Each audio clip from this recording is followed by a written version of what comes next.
انا معاق من ذوي الاحتياجات الخاصه، دخلت نمضي جواب الدم من هنا من التامين الصحي عند الحويتي، دخلت 5 دقائق ركن التروسيكل بتاعي هنا برا، طلعت ما لقيتوش.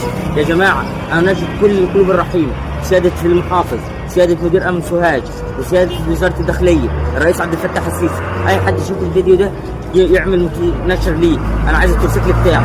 شوفوا يا جماعه، اي حد يشوف الفيديو ده ينصح. انا مش معايا غيره، مصدر رزقي الوحيد، جبت مش معايا غيره خالص. عايز التروسيكل بتاعي، مش معايا غيره. دخلت 3 دقائق مفيش غيرهم، طلعت ما لقيتوش.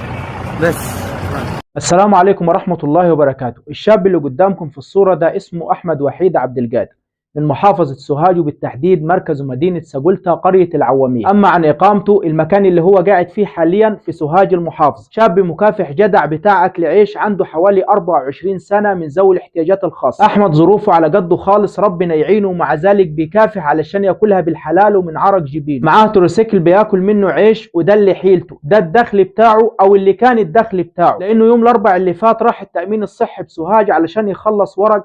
دخل الساعة 10، طلع الساعة 10 وربع، راح بالتروسيكل بتاعه، يعني بما انه في المحافظة. المهم طلع من التأمين الصحي ما لقاش التروسيكل بتاعه، مصدر دخله اتسرق. انا عايز اقول لك ان اللي سرقه ده، وانا متأكد من كده، واحد من الناس اللي هي عمود خرسانة ويتصب عليه، ومع ذلك بص للحرام وللسرقة وللنهب. ومن مين؟ من واحد رغم معاناته بياكلها بالحلال ومن عرق جبين. احمد بعدها ما عرفش يتصرف ازاي ولا يعمل ايه، غير ان هو يبعت رسالة بالدموع لرجال وزارة الداخلية وللسيد المحافظ اللي هم يساعدوه يرجع التروسيكل بتاعه ومصدر دخله، لانه هو حاليا من غير مصدر دخل. يعني اللي زعل في الموضوع ان احمد محتاج المساعده، محتاج الدعم والوقوف جنبه، فيجي واحد من غير لا ذمه ولا دين ولا ضمير بكل سهوله يسرق التروسيكل بتاعه ومصدر دخله هو واهله. يعني لو تلاحظوا في الفيديو بيقول معيشتي وما حلتش غيره، رجاء رجعوه لي. وزي ما استغاث بالساده المسؤولين يرجعوا له التروسيكل بتاعه، استغاث بحضراتكم برضو ان انتوا توصلوا صوت. فرجاء من كل اللي بيشوفني دلوقتي، الفيديو ده ما وصلكش صدفه، ده علشان تقف جنبه وتساعده علشان يرجع التروسيكل بتاعه. يا ريت كل اللي بيشوفني دلوقتي يعمل مشاركه للفيديو ده في كل مكان. انا معاق من ذوي الاحتياجات الخاصه، دخلت نمضي جواب الدم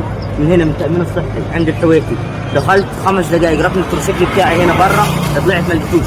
يا جماعه انا ناشد كل القلوب الرحيمه، سياده المحافظ، سياده مدير امن سوهاج، وسياده وزاره الداخليه، الرئيس عبد الفتاح السيسي، اي حد يشوف الفيديو ده يعمل نشر ليه. انا عايز التروسيكل بتاعي. شوفوا يا جماعه، اي حد يشوف الفيديو ده ينصح. انا مش معايا غيره، مصدر رزقي الوحيد، جبت مش معايا غيره خالص. عايز التروسيكل بتاعي، مش معايا غيره. دخلت 3 دقائق مفيش غيرهم، طلعت ما لقيتوش. بس